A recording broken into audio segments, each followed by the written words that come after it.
اگر آپ جیو ہتیا کے ہی خلاف ہیں تو پھر چکن بھی تو جانور ہے، اس کی ہتیا کے بھی خلاف ہونے چاہیے، اس کا برگر بھی نہیں کھانا چاہیے، اور فش کا برگر بھی نہیں کھانا چاہیے، اور یہ تمام ریسٹورینٹس بند ہونے چاہیے، ان کا لائسنس منسوخ ہونا چاہیے۔ لیکن اگر آپ ایسا کریں گے تو آپ گویا کہ کیپٹلزم کے خلاف کھڑے ہو گئے۔ مہنگے مہنگے فون خریدے جاتے ہیں، آج کل ایک ایک فون کی قیمت 1 لاکھ روپے سے اوپر ہے۔ آپ وہی سستا سا 10-15 ہزار روپے کا فون لیجئے، اور 1 لاکھ روپے میں سے جو 10-15 ہزار روپے فون میں لگ گئے، باقی جو 80 ہزار روپے 75 ہزار روپے بچے ہیں وہ ہاسپٹل میں دے دیجئے۔ السلام علیکم ورحمۃ اللہ وبرکاتہ۔ بسم اللہ الرحمن الرحیم، الحمد للہ رب العالمین، والصلاة والسلام علی سید الانبیاء والمرسلین وعلی آلہ وصحبہ اجمعین، اما بعد۔ امید ہے کہ آپ سبھی حضرات بخیر ہوں گے اور عید الاضحیٰ کی تیاریوں میں مشغول ہوں گے۔ عید الاضحیٰ کے موقع پر ایک سوال بڑا کامن کچھ لوگوں کی طرف سے کیا جاتا ہے، اور ہر سال کیا جاتا ہے، اور اتنی ہی پابندی سے کیا جاتا ہے جتنی پابندی سے مسلمان قربانی کرتے ہیں اور عید کی نماز پڑھتے ہیں۔ اور وہ سوال یہ کیا جاتا ہے کہ بھئی مسلمان قربانی کیوں کرتے ہیں؟ آخر قربانی کے ذریعے ہی اللہ تعالیٰ کا قرب کیوں حاصل کرنا ہے؟ اللہ کی نزدیکی کیوں حاصل کرنی ہے؟ ثواب کیوں حاصل کرنا ہے؟ یہ کام کسی دوسرے طریقے سے بھی تو کیا جا سکتا ہے۔ سوال یہ ہوتا ہے کہ کسی جانور کو تکلیف کیوں پہنچائی جائے؟ اگر اتنے ہی پیسے دے کر یعنی اتنے ہی پیسے میں صدقہ کر دیا جائے، خیرات کر دی جائے تو زیادہ بھلا ہو، وہ پیسے ہاسپٹل میں دے دیے جائیں۔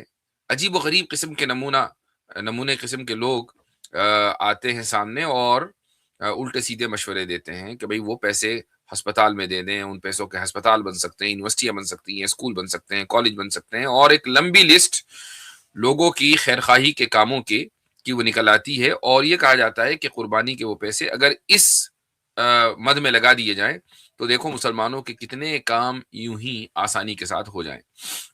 حالانکہ یہ سوال اس وقت ان لوگوں کی طرف سے نہیں اٹھایا جاتا جب ان کے یہاں شادیوں میں فضول خرچی ہوتی ہے، اور لاکھوں نہیں بلکہ اب تو بات کروڑوں میں ہے کہ کروڑوں روپے ایک ایک شادی میں خرچ ہو جاتے ہیں۔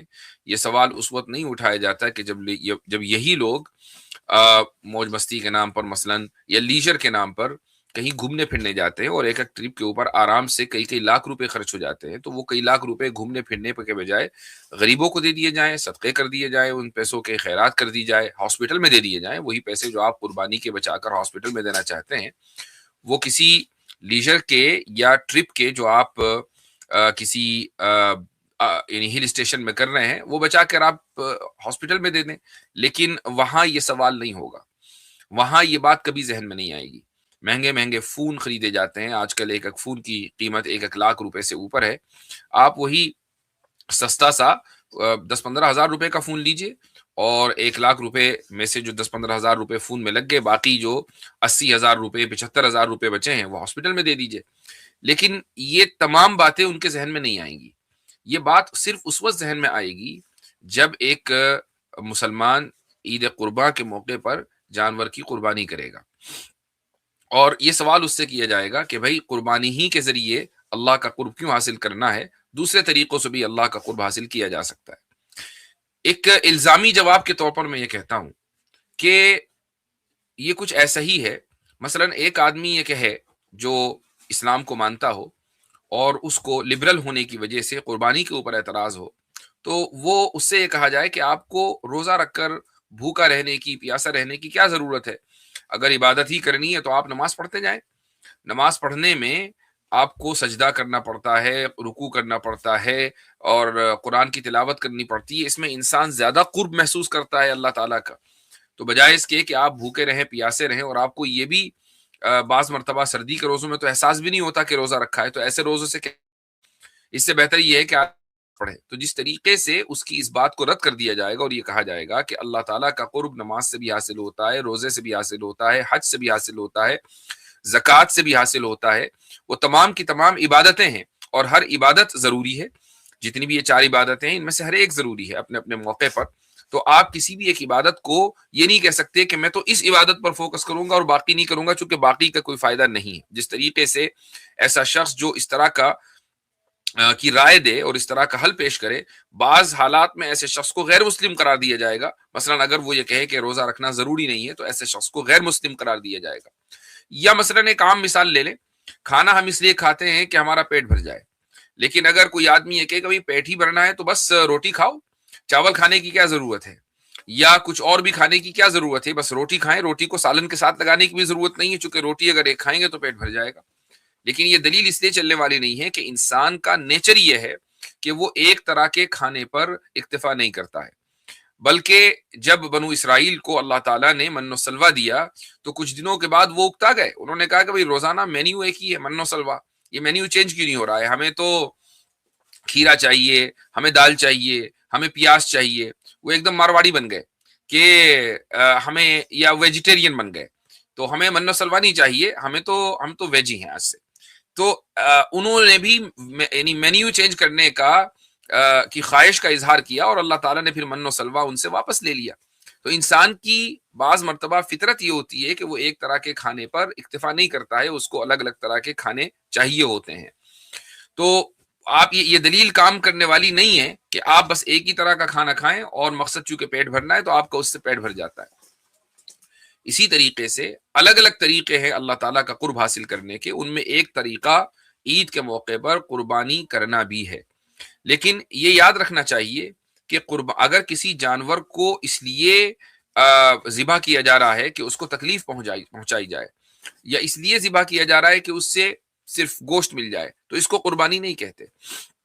قربانی کے لیے وقت بھی متعین ہے، اور اس کے دن بھی متعین ہے، اور جانور بھی متعین ہے. ہر طرح کا جانور، مثلا حلال جانوروں میں چکن بھی ہے تو کیا چکن کی قربانی ہو سکتی ہے؟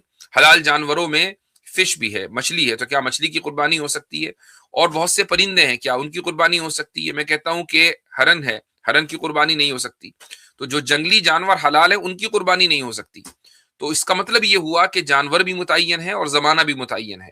اگر آپ کے علاقے میں جو عید کی نماز مرکزی جگہ پر ہو رہی ہے، اس نماز سے پہلے مثلا آپ نے اگر عید کی قربانی کر دی، یا اپنی نماز پڑھنے سے پہلے، چونکہ آج کل ایک شہر میں الگ الگ جگہوں پر نمازیں ہوتی ہیں، تو آپ نے اپنی نماز پڑھنے سے پہلے اگر عید کے دن قربانی کر دی تو وہ قربانی قابل قبول نہیں ہے. جانور حلال ہو جائے گا، گوشت حلال ہے، لیکن اس کو آپ قربانی یا اس کو عبادت آپ نہیں کہیں گے. یا مثلا عید کے 3 دن گزر گئے، اب آپ قربانی کر رہے ہیں تو وہ جانور حلال ہو جائے گا، لیکن اس کو قربانی نہیں کہیں گے. آپ اگر عید سے پہلے قربانی کرنا چاہتے ہیں 2 دن پہلے، تو انجینئر مرزا کے نزدیک تو شاید آپ کی قربانی ہو جائے، لیکن ظاہر ہے کہ آپ سمجھ سکتے ہیں کہ انجینئر مرزا کے فرقے میں یہ ایک اس کی فقہ میں ایک نیا اضافہ ہے، اور اس کو امت کبھی قبول کرنے والی نہیں ہے. تو لیکن اگر اصل جو اسلام کا طریقہ ہے وہ یہی ہے کہ جب عید کی نماز پڑھ لی جائے تو قربانی اسی وقت کی جائے گی. تو اس کا مطلب یہ ہوا کہ قربانی کرنے کا مقصد جانور کو تکلیف پہنچانا نہیں ہے اور خالص گوشت حاصل کرنا نہیں ہے. اگر تکلیف پہنچانا اسلام میں، جانوروں کو تکلیف پہنچانا جائز ہوتا تو بخاری میں اور صحیح حدیث کی کتابوں میں 2 روایتیں ملتی ہیں. نبی کریم صلی اللہ علیہ وسلم جب معراج تشریف لے گئے تو وہاں پر آپ علیہ الصلوۃ والسلام نے ایک عورت کو دیکھا کہ اس کو عذاب دیا جا رہا ہے. کیوں عذاب دیا جا رہا ہے؟ کیونکہ اس نے ایک بلی کو پالا تھا، اور نہ تو وہ اس کو کھانا دیتی تھی، نہ اس کو کھلا چھوڑتی تھی کہ وہ جا کر خود اپنا پیٹ بھر لے. تو اس طریقے سے بلی کو تکلیف دینے کی وجہ سے ایک عورت کو عذاب دیا جا رہا تھا، اور ایک شخص کو جنت میں دیکھا اور اس کے جنت میں داخلے کا سبب یہ بنا کہ ایک پیاسا کتا تھا اور اس نے اس کتے کو پانی پلا دیا. تو اگر کسی بلی کی وجہ سے عذاب دیا جا سکتا ہے اور کسی کتے کی وجہ سے جنت میں ایک انسان پہنچ سکتا ہے، تو اس سے پتہ لگتا ہے کہ اسلام نے اینیمل رائٹس پر ہی کتنا زور دیا ہے. جہاں انوائرمنٹل رائٹ ہے اور ہیومن رائٹس ہیں، اسی طریقے سے اینیمل رائٹس بھی ہیں. تو جانور کو تکلیف پہنچانا یہ اسلام میں جائز نہیں ہے. لیکن چونکہ انسان کو پیدا ہی اس لیے کیا گیا ہے کہ وہ اس پورے نیریٹو کو اور اس پورے انوائرمنٹ کو کنٹرول کرے. انوائرمنٹ کی ایک چیز انسان کے لیے بنی ہے، انسان مخدوم ہے اور ہر چیز خادم ہے. تو اگر کوئی یہ اعتراض کرتا ہے کہ جانور کو ذبح نہیں کیا جانا چاہیے، تو گویا کہ وہ کہہ رہا ہے کہ جانور کی تخلیق جس مقصد کے لیے کی گئی ہے اس مقصد کو آپ پورا نہ کریں، وہاں سے آپ نیوٹریشن نہ لیں، وہاں سے آپ کھانا نہ لیں. تو گویا کہ خالق نے، اللہ تعالیٰ نے اس پوری کائنات کو جس انداز سے بنایا ہے کہ انسان کو مرکز میں رکھا ہے, سینٹر میں رکھا ہے, پوری کائنات کو اس کی خدمت کے لیے بنایا ہے, آپ اس پوری ترتیب کو بگاڑنا چاہتے ہیں.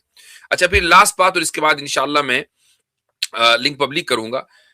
یہ دور کیپٹلزم کا دور ہے. یہاں پر ہر چیز کیپٹلسٹک پوائنٹ آف ویو سے دیکھی جاتی ہے. آپ یعنی مثلاً آپ اس وقت دیکھتے ہیں کہ ایک پوری قوم ہے کہ جس کو ایک جانور بڑا عزیز ہے, تو ٹھیک ہے, وہ ان کی آستھا ہے, وہ ان کی عقیدت ہے کہ ان کو وہ جانور بڑا عزیز لگتا ہے, اور وہ نہیں چاہتے کہ اس جانور کو مارا جائے, اس جانور کو ستایا جائے. یہ ان کی عقیدت ہے, وہ جانے, ان کا کام جانے, اس سے ہمیں کوئی لینا دینا نہیں ہے. لیکن یہ کیا وجہ ہے کہ کیپٹلزم کی وجہ سے اسی ملک سے دنیا میں سب سے زیادہ اسی جانور کا گوشت بھی ڈسٹریبیوٹ ہوتا ہے, اور ڈسٹریبیوٹ کرنے والے بھی پھر وہی لوگ ہیں کہ جو اس جانور میں آستھا اور عقیدت رکھتے ہیں. آپ لوگوں نے ابھی یہ نیوز دیکھی ہوگی, سنی ہوگی, گزشتہ 3-4 دنوں سے بڑی وائرل ہے کہ ویسٹ بنگال میں مسلمانوں نے جو عام طور سے قربانی کے موقع پر گائے کی قربانی بھی کیا کرتے تھے, چونکہ اس اسٹیٹ میں یہ پرمیسیبل تھا, الاؤڈ تھا, کوئی انلیگل نہیں تھا, تو ایک عرصے سے وہاں گائے کی قربانی چلی آ رہی تھی.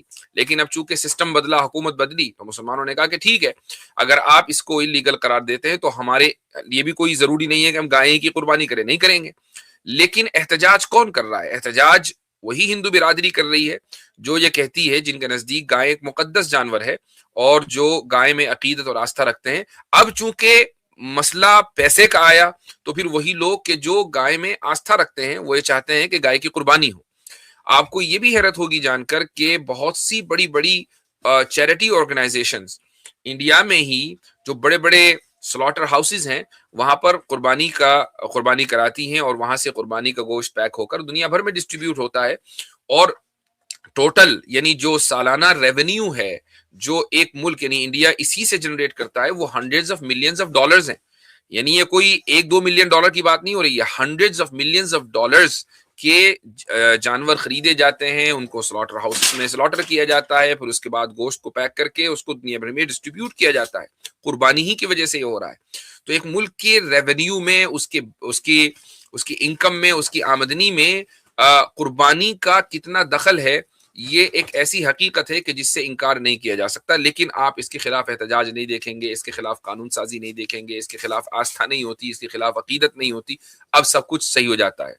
تو یہ اور وہ لوگ کہ جو قربانی پر اعتراض کرتے ہیں, ان کو یہ چاہیے کہ جتنے بھی کیپٹلزم کے ریپرزینٹیو ریسٹورنٹس آؤٹ لیٹس ہیں, یعنی جن کی فرنچائزی ہے دنیا میں, مثلا KFC ہے, میکڈونلڈ ہے, برگر کنگ ہے, پیزا ہٹ ہے, کہ جہاں پر جانوروں کا گوشت, ظاہر ہے وہ جانور کا ہی گوشت ہے نا, تو وہ دیا جاتا ہے. KFC میں ملینز, روزانہ ملینز کی تعداد میں پوری دنیا میں KFC کے تحت چکن کاٹے جاتے ہیں.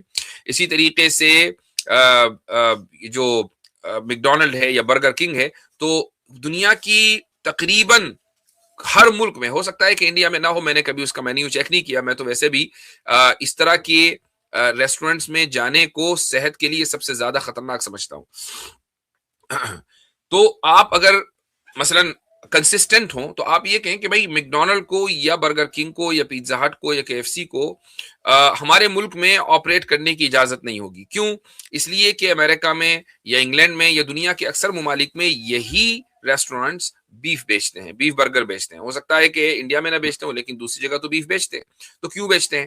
تو اگر آپ جیو ہتیا کے ہی خلاف ہیں تو پھر چکن بھی تو جانور ہے, اس کی ہتیا کے بھی خلاف ہونے چاہیے, اس کا برگر بھی نہیں کھانا چاہیے, اور فش کا برگر بھی نہیں کھانا چاہیے, اور یہ تمام ریسٹورنٹس بند ہونے چاہیے, ان کا لائسنس منسوخ ہونا چاہیے. لیکن اگر آپ ایسا کریں گے تو آپ گویا کہ کیپٹلزم کے خلاف کھڑے ہو گئے, اور کیپٹلزم کے خلاف کھڑے ہونے کا مطلب یہ ہے کہ ملک کا جو ریونیو ہے وہ ڈاؤن چلا جائے گا, ملک کی ترقی رک جائے گی. تو ایسا کوئی بھی ملک نہیں کرے گا.